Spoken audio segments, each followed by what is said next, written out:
اب اس میں جو بات بڑی توجہ طلب اگلا نقطہ بیان کرنا چاہتا ہوں، جس کو امام رازی نے تفسیر کبیر میں بیان کیا، وہ یہ کہ سوال پیدا ہوتا ہے کہ جب اللہ تعالیٰ خود حضور علیہ السلام پر درود بھیجتا ہے تو اسے کیا ضرورت ہے کہ پھر وہ فرشتوں کو بھی ساتھ ملائے؟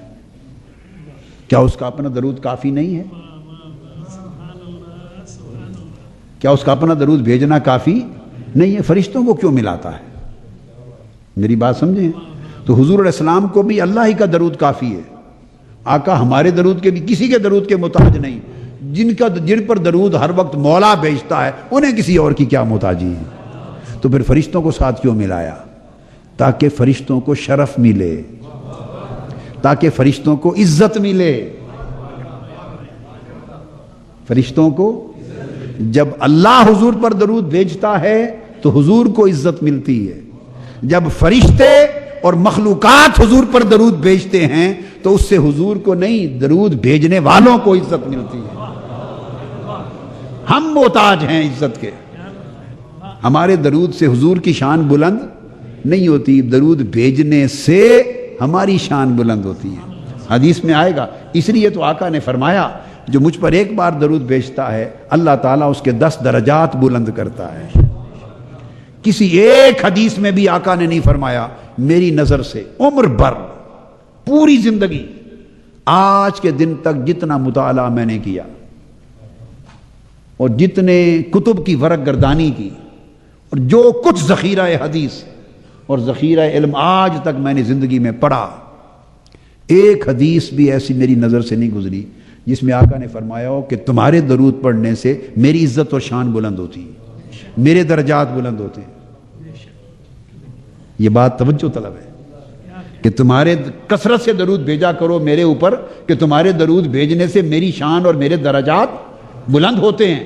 ایک مقام پر آقا کا فرمان نہیں ملتا، جہاں ملتا ہے یہ ملتا ہے جو مجھ پر درود پڑتا ہے اس کے اپنے گناہ معاف ہوتے ہیں، جو مجھ پہ درود پڑتا ہے اسے خود 10 نیکیاں ملتی ہیں، جو مجھ پر درود پڑتا ہے اس کے اپنے درجات بلند ہوتے ہیں، جو مجھ پر درود پڑتا ہے اس کی اپنی بخشش ہوتی ہے، جو مجھ پر درود پڑتا ہے اس کے لیے اپنا راستہ جنت ہموار ہوتا ہے، جو مجھ پر درود پڑتا ہے وہ مستحق کے شفاعت بنتا ہے۔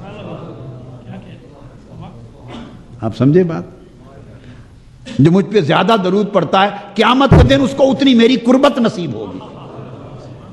یعنی آقا علیہ السلام پر درود بھیجنے والے کا جو نتیجہ، اثر، درجہ، فائدہ وہ درود بھیجنے والے کو ہے، اور حضور کو فائدہ صرف اللہ کے درود کا ہے۔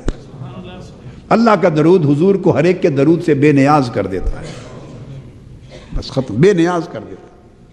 تو پھر تو حاجت مند نہیں رہتے۔ تو فرشتوں کو کیوں ساتھ شریک کیا؟ تاکہ ان کو بھی عزت ملے حضور کے صدقے سے۔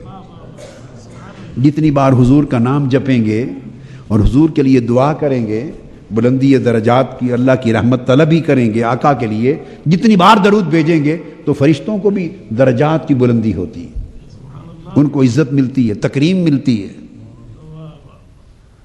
اسی تحت ہمیں بھی حکم دیا، تو فرشتوں کو ساتھ ملایا تاکہ ان کی عزت بڑھے، اور ہمیں کیوں حکم دیا؟ اب دوسرا سوال، ہمیں کیوں فرمایا یا ایھا الذین آمنوا صلوا علیہ وسلموا تسلیما؟ کیا کوئی کمی رہ گئی تھی؟ نہیں، کمی تو تھی نہیں۔ پھر ہمیں جب خود بھی بھیج رہا ہے اور سارے ملائکہ جن کا بتایا کہ کل خلق سے 9 گنا زیادہ ہیں، تو جب اتنا درود حضور پر بھیجا جا رہا ہے اور آقا کی اتنی حمد و ثنا ہو رہی ہے اور اتنی رفعت ذکر ہو رہی ہے اور حضور کی اتنی شان کی بلندی اللہ پاک فرما رہا ہے اور اتنے ملائکہ مصروف درود ہیں کہ کل مخلوق سے بھی کئی گنا زیادہ، تو ہمیں کیوں حکم فرمایا؟ تو فرماتے ہیں اہل اللہ، جس کو امام فخر الدین رازی نے اس کو روایت میں لیا، فرماتے ہیں ہمیں اس لیے شریک کیا تاکہ ہم پر شفقت ہو، ہمیں اس لیے شریک حکم دیا کہ تم بھی پڑھو، یہ ہم پر اللہ اور اس کے رسول کی شفقت ہے۔ بولیے، ہم پر اللہ اور اس کے رسول کی شفقت ہے، تاکہ ہم آقا علیہ السلام پر درود پڑھیں اور اس درود کی جو برکتیں اور فضیلتیں اور اس درود کے جو اجر، اس درود کے جو ثواب اور اس درود سے جو اللہ پاک کے لطف و کرم متعلق ہیں جو کسی اور شے سے دستیاب نہیں ہونے تھے وہ ہمیں عطا ہوں۔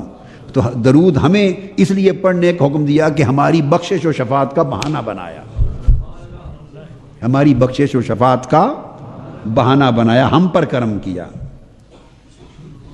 ہم پر کرم کیا۔ اور پھر اس میں امام قسطلانی نے روایت کیا، بلکہ امام قسطلانی نے تو نقل کیا ہے، میں آج دیکھ رہا تھا تفسیر القشیری خود امام ابو القاسم قشیری کی، امام ابو القاسم قشیری حضور داتا گنج بخش علی حجویری رضی اللہ تعالیٰ عنہ کے اساتذہ میں سے ہیں، ان کی ایک تفسیر ہے تفسیر القشیری، وہ میں آج دیکھ رہا تھا، تو امام قشیری نے روایت کیا ہے، امام قشیری بیان کرتے ہیں، اور اس کو پھر مختلف علماء ائمہ محدثین آگے بیان کرتے چلے آئے ہیں۔ وہ فرماتے ہیں کہ اللہ تعالیٰ نے ارادہ کیا، اللہ تعالیٰ نے ارادہ کیا کہ میرے محبوب صلی اللہ علیہ وآلہ وسلم کی امت کو، میرے محبوب کی امت کو اپنے آقا کی خدمت کا، نوکری کا موقع ملے۔ وہ بیان کرتے ہیں کہ اللہ نے چاہا کہ میرے محبوب کی امت کو حضور کی خدمت و نوکری کا موقع ملے، حضور کی خدمت اور نوکری کا موقع ملے، اور تاکہ وہ خدمت اور نوکری کریں اور حضور اس نوکری کا صلہ انہیں اپنی شفاعت کی صورت میں عطا کریں۔ اجرت دیتے ہیں نا، مزدوری۔ اللہ نے چاہا کہ امت حضور کی خدمت کرے اور حضور اس خدمت سے خوش ہو کر گناہگار امت کی شفاعت کریں، تو اللہ تعالیٰ نے اس ارادے کو پورا کرنے کے لیے امت محمدی کو حضور پر درود و سلام پڑھنے کا حکم کیا کہ درود و سلام پڑھنا یہ حضور کی خدمت اور نوکری کر رہا ہے۔ مبارک ہو آپ کو، گوشہ درود میں آنے والوں، اور لوگ نام لکھاتے جایا کرو، کوئی نہ بچے جو 10 دن کے لیے اپنی اپنی باری پر گوشہ درود میں نہ آ کے بیٹھے۔ یہ مالا اعلیٰ کے ساتھ اپنے آپ کو جوڑنا ہے، یہ عرش معلیٰ کی مجلس کے ساتھ اپنی نشست کو جوڑنا ہے، کہ این رات دن وہ لمحے 10 دن آپ کے ایسے بیتیں کہ پورے 10 دن اور 10 راتیں آپ زمین پر وہی کام کر رہے ہوں جو عرش معلیٰ پہ کل ملائکہ کر رہے ہیں، اور جو فوق العرش خود خدا فرما رہا ہے۔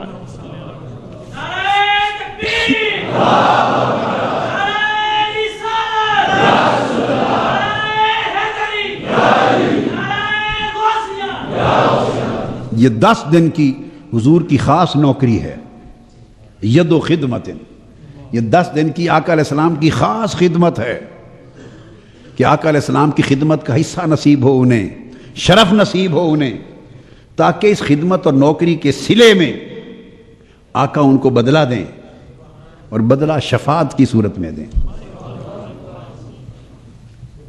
تو یہ اللہ پاک نے جو حکم دیا کہ اے ایمان والو حضور پر درود و سلام بھیجا کرو، یہ حضور کو کوئی ضرورت نہ تھی، نہ خدا کی ضرورت تھی، یہ ہم پہ شفقت کی کہ ہمیں اس نوکری میں نوکری دی، ہمیں یہ نوکری دی، آقا کی خدمت پہ لگایا، تاکہ اس کے صلے میں زیادہ سے زیادہ حضور کی قربت، حضور کی شفقت اور حضور کی شفاعت کے حقدار ٹھہریں۔ تو اس لیے گوشہ درود تحریک منہج القرآن نے شروع کیا ہے کہ 10 دن کی خاص نوکری ہر ایک کو ملے۔ بولیے چاہیے کہ نہیں 10 دن کی آقا کی خاص نوکری؟ ایسے جذباتی ہاتھ نہیں چاہتا، آقا علیہ السلام کی خاص سارے کام، ساری نوکریاں چھوڑ کر 10 دن صرف حضور کی نوکری میں بیٹھنا، حضور پہ درود و سلام بھیجنے کا عمل، تاکہ 10 دن ذخیرہ شفاعت جمع کر کے گھروں کو لوٹو۔ چاہیے یا نہیں؟ جس کو چاہیے ہاتھ کھڑا کرے، سوچ کر، کچا ہاتھ نہیں چاہیے، کچا ہاتھ نہیں۔ 10 دن اپنے دیں گے آقا کی نوکری کے لیے، اور اپنا سرمایہ شفاعت لے کے جانا ہے۔ دست بدست سودا ہے، نوکری کرو حضور کی شفاعت لے جاؤ، حضور کی درود و سلام کی نوکری۔ اور میں خاص بات آپ کو بتا دوں، کوئی عمل اور کوئی عبادت دنیا کی ایسی نہیں جس کا قبول ہونا حتمی اور یقینی ہو اور قطعی ہو، کوئی عبادت ایسی نہیں۔ آپ عمر پر نماز پڑھیں، ساری رات کھڑے ہو کے نفل پڑھیں، اس کی مرضی ہے قبول کرے یا نہ کرے۔ ساری عمر جا کے حج کرتے رہیں، اس کی مرضی قبول کرے یا نہ کرے۔ میری بات آپ کی سمجھ میں آئی؟ زکوٰۃ دیں، صدقہ خیرات کریں، اس کی مرضی قبول کرے، وہ مالک ہے۔ مرضی تو نماز پڑھنے والے کی نماز کو فویل للمصلین الذین هم یراؤون قرار دے دے۔ یہ ریاکار ہیں، یہ نمازی ریاکار ہیں، دوزخ میں جائیں گے، مالک ہے۔ اور میں خاص بات آپ کو بتا دوں، کوئی عمل اور کوئی عبادت دنیا کی ایسی نہیں جس کا قبول ہونا حتمی اور یقینی ہو اور قطعی ہو، کوئی عبادت ایسی نہیں۔ آپ عمر پر نماز پڑھیں، ساری رات کھڑے ہو کے نفل پڑھیں، اس کی مرضی ہے قبول کرے یا نہ کرے۔ ساری عمر جا کے حج کرتے رہیں، اس کی مرضی قبول کرے یا نہ کرے۔ میری بات آپ کی سمجھ میں آئی؟ زکوٰۃ دیں، صدقہ خیرات کریں، اس کی مرضی قبول کرے، وہ مالک ہے۔ مرضی تو نماز پڑھنے والے کی نماز کو فویل للمصلین الذین هم یراؤون قرار دے دے۔ یہ ریاکار ہیں، یہ نمازی ریاکار ہیں، دوزخ میں جائیں گے، مالک ہے۔ ہم نماز سمجھ رہے ہوں، وہ ریا قرار دے دے۔ ہم روزے رکھ رہے ہو، ہم روزے رکھ رہے ہوں، صبح سحری اور رات شام کو افطاری، اور وہ کر دے کم من صائم لیس لہ من صیامہ الا الجوع والعطش۔ کتنے روزے دار ہیں جسے اپنے روزے میں سوائے بھوک اور پیاس کے کچھ نہیں ملتا۔ ہم روزے رکھتے رہیں اور وہ کہے یہ نیری بھوک اور پیاس ہے، وہ مالک ہے۔ کوئی عمل ایسا نہیں ہے جس کی قبولیت حتمی، قطعی اور یقینی ہو۔ ہر عمل اور ہر عبادت کی قبولیت ظنی ہے۔ کیا ہے؟ بولیے۔ کہتے ہیں ہر عبادت اور عمل، نماز، روزہ، حج، زکوٰۃ، عمل صالح، صدقہ، خیرات، جہاد، حدیث میں تفصیلات آئی ہیں، ہر عبادت اور ہر عمل ظنی القبول ہے۔ کیا؟ ظنی القبول ہے، چاہے قبول کرے چاہے نہ کرے۔ ایک عمل درود و سلام ایسا ہے کہ جو کبھی بھی ظنی نہیں ہے، وہ قطعی القبول ہے، وہ قطعی القبول ہے۔ ادھر درود پڑھنے والے نے درود و سلام پڑھا، اسی لمحے قبول ہو گیا، قبول ہو گیا، اسی لمحے قبول ہو گیا۔ درود و سلام یاد رکھ لیں، کسی کا بھی رد نہیں ہوتا، کسی کا بھی رد نہیں ہوتا، کسی فاسق و فاجر کا بھی رد نہیں ہوتا، کسی فاسق و فاجر کا، بڑے سے بڑے گناہگار کا بھی ہر عمل رد ہو سکتا ہے، درود و سلام رد نہیں ہوتا۔ کیوں؟ کہ درود ہے کیا؟ درود ہے اللہ تعالی حضور پر درود بھیج، اس کو درود کہتے ہیں۔ اللہم صلی علی سیدنا محمد وعلی آل محمد۔ درود یہ ہے کہ اے اللہ حضور پر رحمتیں بھیج اور حضور کی آل پر رحمتیں بھیج، بس اس کو درود کہتے ہیں۔ عمل کیا ہے؟ آپ نے کہا اے اللہ حضور پر درود بھیج، رحمتیں برکتیں بھیج، یہ جو آپ نے کہا یہ درود ہے، اب یہ رد ہو سکتا ہے؟ وہ تو کہتا ہے تم پیدا نہیں ہوئے تھے، میں تب سے بھیج رہا ہوں اور بھیجتا رہوں گا، میں بھیجتا ہوں۔ تو آپ نے وہ عمل کیا جو عمل خود خدا کر رہا ہے۔ ہر عمل اس لیے رد ہو سکتا ہے کہ اس عمل کا عامل خدا نہیں ہے۔ درود اس لیے رد نہیں ہوتا کہ اس کا عامل خود خدا ہے، اس کا عامل خود خدا ہے، اس لیے یہ قطعی القبول ہے، قطعی القبول ہے۔ تو گویا کوئی ایک عمل تو ایسا پلے ہو جس کے بارے میں یقین کے کہہ سکیں کہ یہ رد ہونا ہی نہیں ہے، اس پر فخر کرو یہ رد نہیں ہے۔ تو ہمیں فرمایا، آقا علیہ السلام نے ہمیں فرمایا، حکم دیا اللہ پاک نے کہ درود بھیجو میرے مصطفیٰ کی بارگاہ میں۔ یہ خدمت ہے، نوکری ہے، محبوب کی نوکری ہے۔ اور اس کا جواب آقا علیہ السلام نے 7 ارشاد فرما دیا۔ فرمایا من صلی علیہ واحدتن صلی اللہ علیہ بہا 10 مرات۔ جو مجھ پر ایک بار درود بھیجتا ہے اللہ اس پر 10 بار درود بھیجتا ہے۔ حدیثیں آگے آئیں گی، ضمناً بیان کر رہا ہوں، جو مجھ پر ایک بار درود بھیجتا ہے اللہ اس پر 10 بار درود بھیجتا. آقا علیہ السلام نے اعلان کر دیا ہے اللہ اس پر 10 بار درود بھیجتا ہے. اب اس میں ایک اور تیسرا نقطہ بڑا توجہ طلب ہے. تیسرا وہ یہ کہ ہمیں جب حکم دیا اللہ پاک نے کہ یا ایھا الذین آمنوا صلوا علیہ وسلموا تسلیما، ایمان والو حضور علیہ السلام پر درود بھیجو اور سلام بھیجو. ہمیں حکم دیا نا کہ تم درود بھیجو.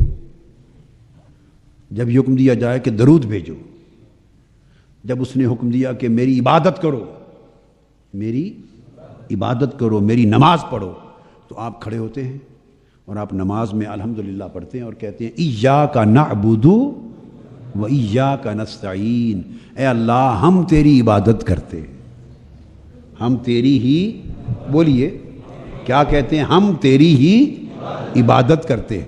تو کہتے ہیں نا، اس نے حکم دیا نماز پڑھو میری عبادت کرو، ہم کہتے ہیں باری تعالیٰ ہم تیری ہی عبادت کرتے ہیں. اس نے کہا یا ایھا الذین آمنوا صلوا علیہ وسلموا تسلیما، ایمان والو مجھ پر درود بھیجو، میرے محبوب پر درود بھیجو اور سلام بھیجو.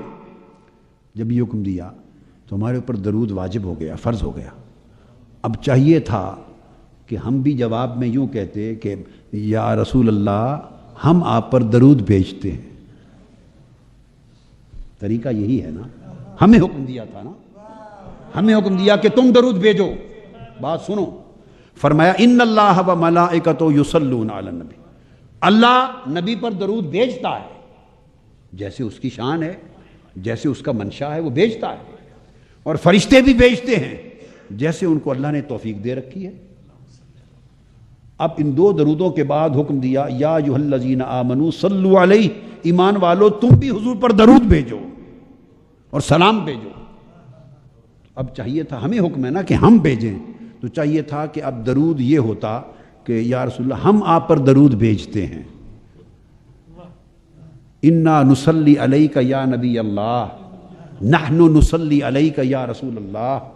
نحن نصلی، یہ پڑھنے والا کہتا انا اصلی علیک یا نبی اللہ، میں آپ پر درود بھیجتا ہوں یا رسول اللہ، ہم آپ پر درود بھیجتے ہیں یا رسول اللہ. یہی چاہیے تھا نا، حکم جو دیا کہ صلو علیہ، میرے محبوب پر درود بھیجو.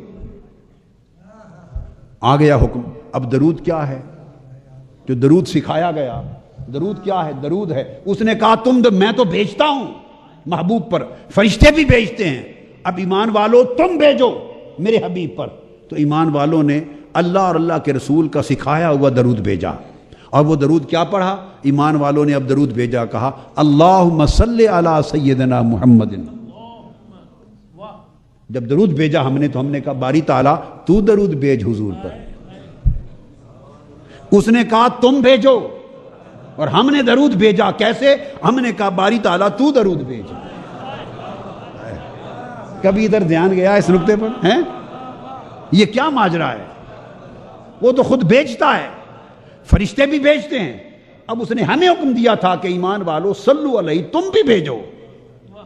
تو بجائے اس کے کہ ہم بھیجتے، ہم نے پلٹا کے پھر اسی کو عرض کر دیا نہیں تو بھیج، محبوب تو حضور پہ درود بھیج، وعلی آل محمد، حضور کی آل پر درود بھیج، تو درود بھیج. اس کی حکمت کیا ہے؟ اب آپ اندازہ کریں اس رب کی شان کہ درود بھیجنے کا حکم بھی دیا ہے اور خود ہمیں بھیجنے بھی نہیں دیا. اللہ اللہ اللہ، کو سمجھ آئی ہے بات کی؟ حکم بھی دیا صلو علیہ کہ درود بھیجو، حکم دیا کہ درود بھیجو اور بھیجنے بھی نہیں دیا. اور جب پوچھا کہ درود بھیجیں کیسے، حضور سے پوچھا یا رسول اللہ سکھا دیں کہ کیسے درود بھیجیں. جب سکھایا تو سکھانے سے پتہ چلا کہ درود یہ بھیجنا ہے کہ ہم نے عرض کرنا ہے باری تعالیٰ تو درود بھیج. اس کی حکمت کیا ہوئی کہ ہم درود بھیجنے کا مطلب ہم اللہ سے التجا کرتے ہیں تو درود بھیج، بندہ کہتا ہے باری تعالیٰ تو درود بھیج. اس کی حکمت کیا ہے، وجہ کیا ہے؟ یہ بڑی کمال کی بات ہے اور بڑی لطیف بات ہے. اس کی حکمت یہ ہے کہ اللہ فرماتا ہے کہ بندے تو جتنا بھی نیک بنے پھر بھی عیب سے پاک نہیں ہو سکتا.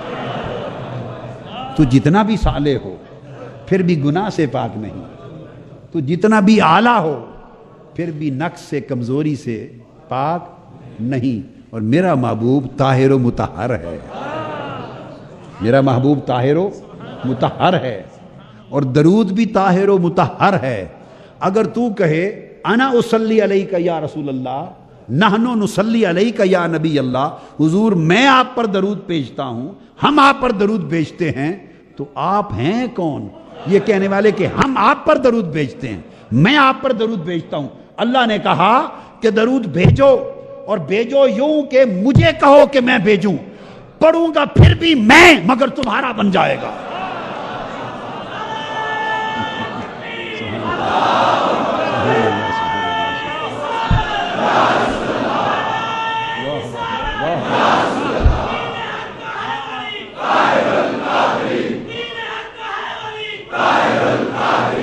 ارشاد فرمایا کہ اپنا درود بھی خود بھیجوں گا، جو ان اللہ و ملائکتہ یصلون علی النبی کے حصے کا ہے، جو میرے حصے کا درود ہے وہ بھی خود بھیجوں گا، اور صلو علیہ کے حصے کا بھی میں بھیجوں گا۔ ان اللہ و ملائکتہ یصلون، اللہ اور اس کے فرشتے درود بھیجتے ہیں، اپنے حصے کا تو بھیجتا ہی ہوں، اور جو تمہیں حکم دیا کہ یا ایھا الذین آمنوا صلوا علیہ، ایمان والو تم بھی میرے محبوب پر درود بھیجو، تو تمہارے حصے کا بھی میں ہی بھیجوں گا، اس لیے کہ مصطفیٰ پر درود میرے سوا بھیجنے کا حق ہی کوئی ادا نہیں کر سکتا۔ کون حق ادا کر سکتا؟ مصطفیٰ پہ درود سوائے میرے کوئی بھیج نہیں سکتا۔ اب تو صرف طریقہ یہ ہے کہ تمہاری زبان میرے محبوب پر درود بھیجنے کے قابل کہاں ہے؟ چونکہ درود کیا ہے؟ درود حضور کی حمد و ثنا ہے، رفعت ذکر ہے، تو تم حضور کے لیے تم اپنے پاس سے درود نہیں بھیج سکتے، اس لیے تم زبان سے یہ نہ کہو کہ ہم آپ پر درود بھیجتے ہیں، نہ، یہ مجال نہیں تمہاری۔ تو تم پلٹ کے مجھ ہی سے درخواست کر لو کہ باری تعالیٰ اپنے حصے کا تو بھیجتا ہی ہے، ہمارے حصے کا بھی بھیج، تو میں اپنا بھی بھیجوں گا، تمہارا بھی بھیجوں گا۔ ہو یہ جائے گا جو مجھے درخواست کرے گا کہ مولا ہمارے محبوب پہ درود بھیج، میرے آقا پہ تو درود بھیج، جو درخواست کرے گا یہ اس کے نامہ اعمال میں درود لکھا جائے گا کہ اس نے درود پڑھا۔ تو درود اللہ کو پھر درخواست ہے، درود اللہ کو پھر درخواست ہے، حکم بھی ادھر سے آیا کہ درود بھیجو، درخواست پھر ادھر گئی تو ہی بھیج، ہمیں کیا معلوم کیا کہنا ہے؟ ہائے ہائے مالک، ہمیں کیا معلوم کیا کہنا ہے؟ ہم کیا جانے ان کی شان کیا ہے؟ ہمیں کیا خبر ان کا مقام کیا ہے؟ ہمیں کیا معرفت کہ ان کی عظمت کیا ہے؟ ہمیں کیا آگہی کہ ان کے مقام کی رفعت کیا ہے؟ ہمیں کیا خبر کہ ان کا جمال کیا ہے، ان کا کمال کیا ہے، ان کے خصال کیا ہیں، ان کے نوال کیا ہیں، تیری ان پر شفقتیں کیا ہیں، لطاف لطف و کرم کیا ہے، عنایتیں کیا ہیں، ان کی بلندیاں کیا ہیں۔ ممکن ہے ہم اپنی طرف سے تعریف کریں اور وہ ان کی نقص شان ہو جائے، ہم اپنی طرف سے تعریف کریں اور وہ ان کی تنقیص ہو جائے، ان کی شان کے منافی ہو جائے۔ نہ ہمیں خبر، نہ ہمیں معرفت، نہ ہمیں ادراک، نہ ہماری زبان پاک، نہ ہمارا فہم بلند، نہ ہم میں اتنی وسعت، نہ توفیق۔ مولا تو نے حکم دیا درود بھیجو، تعمیر ہو گئی، ہماری طرف سے تو ہی بھیج دے، ہماری طرف سے بھی تو ہی بھیج دے۔ تو اللہ نے ہماری طرف سے بھیج دیا، تو اب درود قبول ہوا کہ نہیں؟ قطعی طور پہ، قطعی طور پہ قبول ہو گیا نا، رد ہی نہیں ہے۔ رد اس لیے نہیں کہ ہم نے تو اپنی طرف سے کیا ہی کچھ نہیں، رد کیا ہو، ہم پڑھتے تو رد ہوتا۔ آپ سمجھے بات کو؟ اگر ہم پڑھتے تو رد ہوتا، ہم اگر کہتے کہ میں درود بھیجتا ہوں حضور پر، ہم درود بھیجتے ہیں نبی پر، اگر ہم یوں کہتے تو شاید رد بھی ہو جاتا، کیونکہ پھر وہ ہمارا تھا۔ اب تو وہ جو ہم پڑھ رہے ہیں وہ ہمارا ہی نہیں ہے، وہ تو خدا کا ہے۔ ہم تو اسی کو کہہ رہے ہیں مولا ہم گناہگار ہیں، ہم ناقص ہیں، ہم عیبدار لوگ ہیں، ہمیں سمجھ ہی نہیں کیا کہنا ہے۔ تو جو درود بھیجنے کو حکم ہے تو ہی ہماری طرف سے بھیج دے۔ تو اس لیے ہم نے تو درود میں ایسی کوئی بات ہی نہیں کی جو رد ہو سکے، ایسا کوئی لفظ اور جملہ ہی نہیں بولا جو رد ہو سکے. ہم نے تو اسی کو کہا ہے تو ہمارا بھی ساتھ بھیج دے. اس لیے درود کبھی رد نہیں ہوتا. گوشہ درود والو، درود کبھی رد نہیں ہوتا.